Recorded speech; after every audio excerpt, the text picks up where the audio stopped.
Hi everybody, in this video I'm going to talk about organs and meridians in traditional Chinese medicine. So traditional Chinese medicine is incredibly subtle, and as such the organs are seen as being metaphors. A lot like in Ayurveda, the organs are seen as being, the essence of themselves. So then these organs can be in hyperarousal.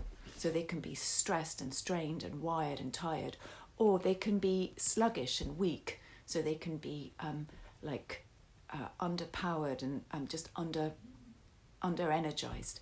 And so, for example, we can talk about excessive spleen qi. When the qi of the energy in your spleen is just much too hyper, and which leads to all sorts of complications, and then also deficient lung qi, which would be a deficiency, and so on. You wouldn't be absorbing the qi of heaven, for example. And so what we notice is that the brain is not represented in the 12 major organs because it's seen as part of the marrow. And in many ways, that's quite similar to how the ancient Egyptians viewed the body. When they embalmed a body, they would take out the organs and preserve them in alabaster jars, and they would be preserved alongside the mummified person. But not the brain. The brain, they just threw it away. It's like, who needs that, really? Which is a kind of interesting thing. And it's the same thing in the kind of traditional Chinese medicine view of the world. The brain is obviously really important, but it's not treated as an organ as such. And so, for example, if you have something wrong with your brain, it's treated symptomatically. For example, if you have a stroke, or if you're in a coma, for example, you would be treated with, for example, Governor Vessel 1, and conception vessel 1 would be used to stimulate your brain back into action. Epilepsy, for example, is dealt with liver 3.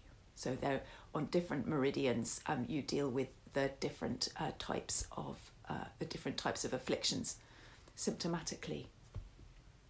So let's go through the 12 meridians. So they're represented in a cycle. They're not represented as having any kind of hierarchy at all. And they're represented as having each as important a place as the other. So they're often represented in a circle. And I'm going to start off with heart. So it goes heart, small intestine, bladder, kidney, pericardium, the sac around the heart, pericardium, triple heater, gallbladder, liver, lung, large intestine, stomach, and spleen. So I said there's no hierarchy, but the organs are seen as part of the body, and the body is seen as an empire, like a kingdom. And the seat of all that is the emperor, and the heart is seen as the emperor. And the emperor sits in silent meditation, meditating on peace in the empire. And all of the organs function together in order to maintain that sense of peace in the body. So, organs. Each organ has a meridian associated with it. And so a meridian is a line of subtle energy that flows in the body. And there are two meridians for each organ. For example, the heart meridian starts off in the armpit, right in the crook of the armpit, and flows down on the inside on the inside of the arm to the fourth finger. And on the other side as well, flows right the way down and so it's bilateral. So there's one meridian bilaterally for each of the organs. And so there are 12 on each side, plus there's one up the front, conception vessel, and one up the back, governing vessel, and there are other meridians in traditional Chinese medicine that I'm not going to deal with now because things get really, really complicated. And on top of that, there are also a whole bunch of extra meridians that were repopularized by a Japanese man called Shiatsu Masunaga, and that's spawned a whole new school of Shiatsu called Zen Shiatsu. So if you've heard of Zen Shiatsu, you will know that it's like a whole system within Shiatsu by itself. So you might be asking yourself, what's the point of knowing all of this? Why do I need to learn all of this? Or why would a Shiatsu practitioner want to learn all of this? Because the blockages along the meridians cause imbalances in the whole system. And so the blockages in the meridians form imbalance in the system, so the energy doesn't flow.